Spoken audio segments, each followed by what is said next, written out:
Olá, amigos, bem-vindos ao nosso canal. Esse é o nosso devocional e a reflexão de hoje é a continuação de um vídeo que eu postei aqui recentemente sobre o Setembro Amarelo, a história não contada.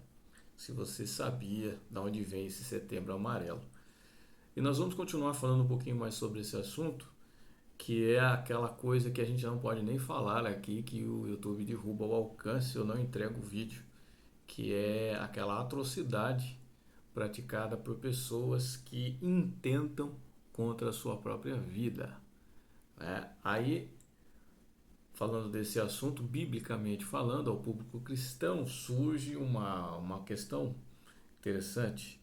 Será que todo aquele que atenta, que intenta contra a sua própria vida e consuma o ato, essa pessoa ela é condenada ao inferno por ter tirado a própria vida, baseado no texto de Êxodo do Decálogo, né, sobre o não matarás? Haja vista que aquele não matarás ali se refere a assassinato, e assassinato é premeditado, né? Seja por vingança ou por qualquer outra questão, o assassinato ele é premeditado.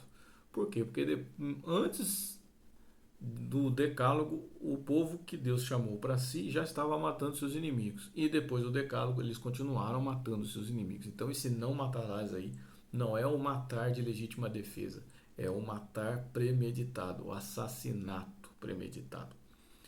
E no caso do suicídio em si, né, a maioria das pessoas, ou muitos eu já ouvi falar, eles enquadram o suicida nesse quesito de que ele teve tempo de planejar a sua própria morte, que ele teve tempo de se planejar, ele fez carta de despedida, faz testamento, enfim, planeja, compra lá, acorda, eu sei lá o que ele vai usar para fazer essa atrocidade. Porém, tem um fator que a gente precisa relevar, é uma variável extremamente importante. A Bíblia diz que sem lei não há pecado. Não havendo conhecimento da lei, não há pecado. Então, esse é um ponto que a gente precisa relevar. E outro ponto, a Bíblia também diz que nem os loucos errarão o caminho.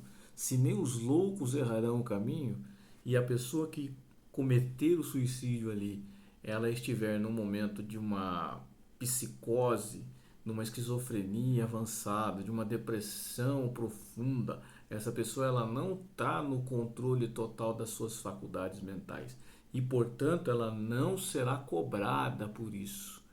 Então, o principal caráter desse vídeo aqui não é sobre os que foram, é para os que ficaram. Muitas pessoas sofrem pensando que o seu parente, que o seu filho, que o seu pai, que o seu primo, que o seu amigo está no inferno por ter cometido suicídio. Então esse é um ponto, a gente precisa analisar e levar em consideração. Quem não está no total controle das suas faculdades mentais não será cobrado por isso, porque nem os loucos errarão o caminho. E sem o conhecimento da lei não há pecado. A pessoa sabendo que o suicídio é pecado, aumenta a culpa. Mas se ela estiver no estado de surto, de psicose, de esquizofrenia, de depressão profunda ou qualquer outro tipo de problema mental, ela não será condenada ao inferno no ato do suicídio. E eu não estou aqui fazendo apologia do suicídio, eu estou fazendo apologia da graça. E a Bíblia, ela vai explicar e vai trazer paz ao coração de quem ficou. Então saiba, você que está recebendo esse vídeo aqui, que teve um parente que cometeu essa atrocidade, descanse em Deus. O juízo pertence a Deus e não aos pastores, e não aos teólogos, e não aos aquelas pessoas que tratam o seu sofrimento com indiferença. É muito fácil para um teólogo que nunca teve um parente nessa situação, que nunca teve um caso desse na família, chegar na internet e ficar vomitando a sua teologia lá e no que ele acredita, sem pensar, sem sequer relevar essas outras possibilidades que a própria palavra apresenta, tá?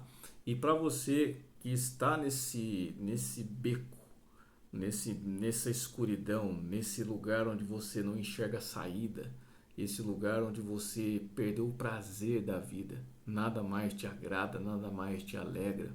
Quando você pensa em Deus, você sente raiva, porque você pensa assim, como que um ser que pode tudo pela minha vida não me faz nada? Como é que pode um Deus que é dono do ouro e da prata se conformar com a miséria esparramada no mundo? Como que o Deus da paz, Jeová, o guerreiro, o Senhor dos exércitos, vê tanta atrocidade acontecendo e ele não se manifesta? Na verdade, é a sua percepção, é a sua tristeza moldando o seu olhar. Começa agora a enxergar em Deus como a única saída para você. Comece a enxergar nele a única solução para o teu problema. E você vai ver que essa luz vai clarear, que ele vai começar a consertar as coisas, colocar as coisas em ordem. Chegai-vos a Deus e ele chegará a vós. Porque o principal passo para a nossa redenção ele já deu. Ele deu o primeiro passo. Ele enviou Jesus. Ele consumou a graça no Calvário. Cabe a você, cabe a mim agora reagirmos a este passo, darmos um passo em direção a Ele, porque Ele já deu um passo em direção a nós. Então nós vamos em direção à graça de Deus. Creia no favor dEle. Chegai-vos a Deus e Ele chegará a vós. Ele diz mais: resisti ao diabo e Ele fugirá de vós.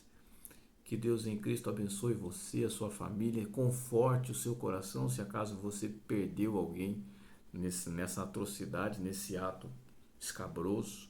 E se você é essa pessoa que está passando por esse vale escuro, dessa falta de prazer na vida, desse desgosto existencial, dessa sensação de abandono, de orfandade, existem crentes hoje, nesse exato momento, e tomara que esse vídeo chegue até ele. A pessoa hoje, mesmo cristã, mesmo frequentando a igreja, mesmo declarando fé em Cristo, a pessoa sente orfandade. Ela sente que Deus abandonou, que Deus virou as costas, que Deus não as ouve. E vou dizer mais então para você. Talvez você já saiba, mas não vale a pena a gente reforçar. Deus tudo vê. Deus está em todas as partes. Não há nada acontecendo que Ele não veja. E o orar, para você que está aí nesse ponto escuro da sua vida, o ato de verbalizar o teu sofrimento, de verbalizar as suas necessidades, ela é terapêutica, porque ela vai fazer com que você jogue para fora, você vai tirar de dentro do teu coração, de dentro da tua alma e vai jogar para fora. E quando essas coisas ruins saírem, o Espírito Santo de Deus começa a trazer coisas boas, começa a trazer paz, começa a trazer aquela sensação de que, hoje está ruim, mas amanhã vai dar certo. Você começa a ver aquele fiozinho de esperança, aí uma coisa positiva que acontece, uma coisinha positiva ali acontece, aí lá na frente uma coisa negativa, né? Chega.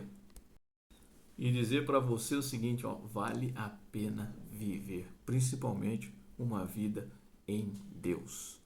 Compartilhe esse vídeo, comente e esparrame essa palavra para que outras pessoas possam ser abençoadas e até o próximo vídeo.